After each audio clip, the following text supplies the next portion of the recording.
Donald Trump just held one of the most chaotic and disturbing press conferences I've ever seen, supposedly to announce a military operation in Memphis. But instead of clarity, what we got was Trump rambling and looking visibly weak and unwell. Trump was asked if the flag should be lowered for Minnesota House Speaker Melissa Hortman and her husband, both murdered in a political assassination by a right-wing extremist.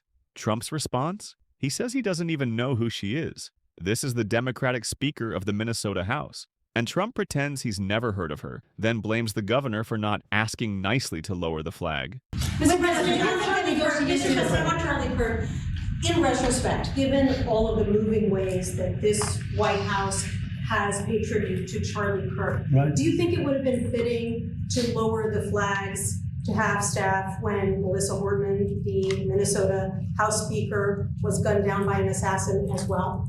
I'm not familiar. The Minnesota House Speaker, a Democrat, was assassinated this summer. Well, if the governor had asked me to do that, I would have done that. But the governor of Minnesota didn't ask me.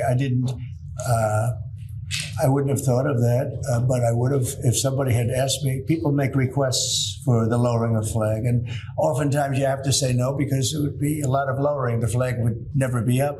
Had the governor of Minnesota asked me to do that, I would have done that gladly. Basic decency doesn't require a request, but Trump and MAGA never took this assassination seriously. They spread conspiracy theories and pointed fingers at Democrats instead. Then Trump switches topics to brag about being interrupted by a protester in a restaurant. The woman brought up Palestine, and Trump's response was that he should win awards for peace. Then he called her a professional agitator and suggested charging protesters under RICO laws. And a woman, in many cases, women, you can see they're professional agitators. I had one the other night. I had 4 the other night, all in one group, total phonies. I started to scream when I got into a restaurant, something with Palestine. And I said, well, I'm doing a great job for peace in the Middle East. I should get lots of awards for that, right? With the Abraham Accords and everything else. But a woman just stood up and started screaming. And she got booed out of the place, too. There were a lot of people in the restaurant. I went there to show how safe, and it was safe. I mean, the woman is just a mouthpiece. All she was a paid agitator.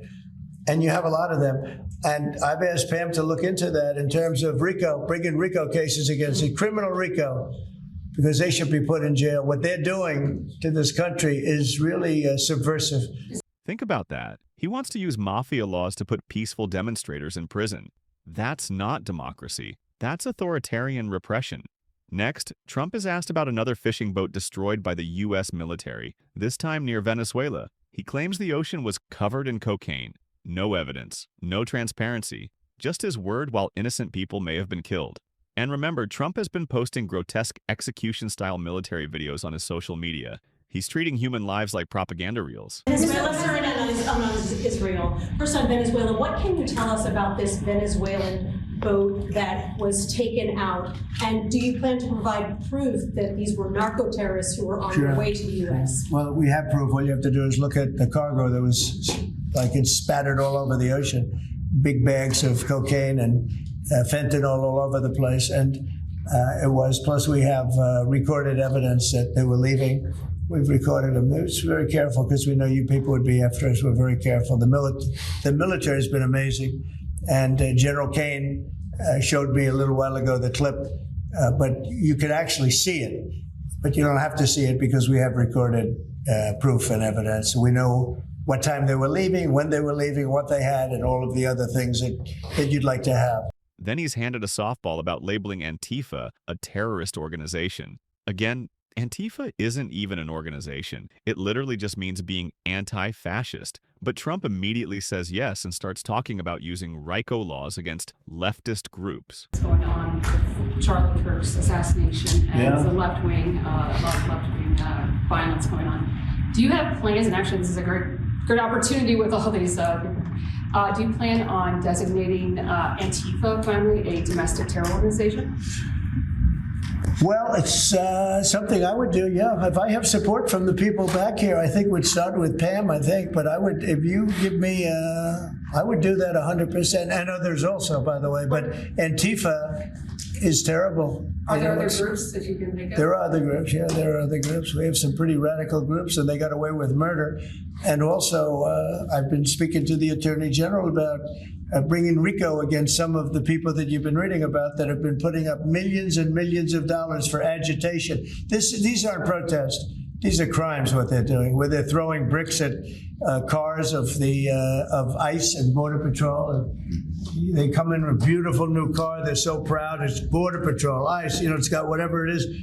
And they're throwing rocks at it. Then he's asked about reports that Netanyahu gave him advance warning of Israeli airstrikes on Doha.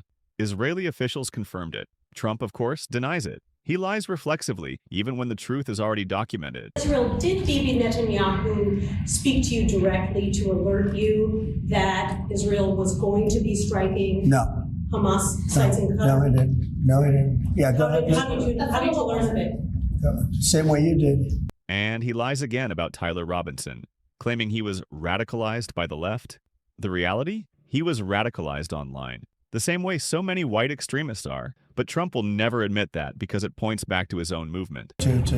Your FBI is investigating the potential role of left-wing organizations in the assassination. I'm wondering if you think if Charlie Kirk's assassin worked alone or if he worked with him. I don't know. I mean, I can tell you he didn't work alone on the internet because it seems that he became radicalized on the internet. That's just by watching same things that you're watching and hearing. It looks like he became radicalized over the internet. And it seems like he has wonderful parents, brought in a wonderful neighborhood, smart guy, great boards, great marks, great student. And then something happened to him over a fairly short period of time. It looks like he was radicalized over the internet, and it's radicalized on the left. He's a left. I have a lot of problems with the left, and they get protected, and they shouldn't be protected. But as you understand, I think very well from the tone of your question. Thank you very much. Later, Trump is asked about trans flags in D.C., and instead of defending basic freedom, he suggests they should come down, comparing them to burning the American flag and saying they incite violence. What incites violence is right-wing hate and scapegoating. Trans people existing isn't the problem. Trump's bigotry is. A lot of these, in recent of these trans shooters that we've seen over the last couple incidents, this flag right here is up and down 14th Street. This is what would be the trans flag. A lot of people are very threatened by this flag. It means a lot of different negative things to people, violence. Would you be opposed to taking this flag down up and down the streets of DC? Well, I wouldn't be. Then they'll sue and they'll get freedom of speech stuff, so that'll happen. But I would have no problem with it. I will say, and Steve might just mention this, Todd, you might mention it too, because we're putting out an order. Freedom of speech means you can burn the American flag, which I think is horrible. But I noticed something over the last little while. As you do this, you start noticing things that you wouldn't normally think. It really causes unrest and violence when they burn American flag. So the American flag, I wanted anybody burns the American flag, go to jail based on freedom of speech. So let's be clear. In one press conference, Trump dismissed a murdered Democrat, bragged about jailing protesters, justified killing fishermen at sea, lied about Israel, smeared trans people. This isn't normal politics. This is a dangerous man, unwell, clinging to power by scapegoating enemies and threatening violence.